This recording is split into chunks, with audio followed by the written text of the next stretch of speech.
सेतु अभ्यास के कक्षा 8वीं के 42वें दिन आज हम हिंदी पत्र लेखन में औपचारिक पत्र लिखेंगे। पत्र का प्रारूप समझकर पत्र लिखने की पद्धति को जानेंगे। औपचारिक पत्र लिखते समय निम्नलिखित बातों का ध्यान रखें। 1. पत्र की भाषा सरल, सुबोध और पठनीय हो। 2.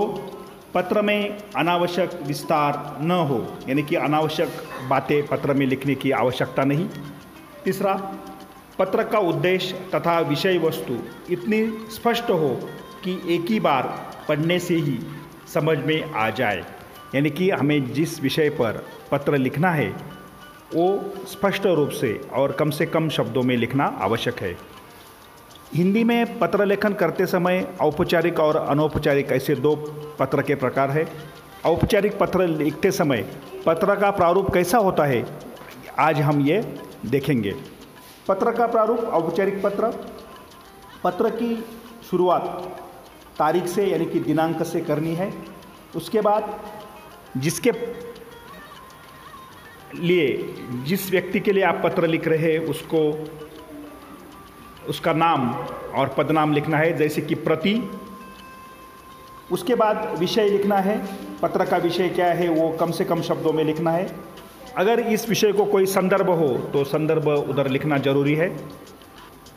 विषय विवेचन, यह पत्र का वो भाग है, प्रारूप का वो भाग है जिसमें आपको विषय की जानकारी सुस्पष्ट रूप से देनी है। विषय का आशय इस प्रारूप के इस भाग में आपको व्यक्त करना है। पत्र में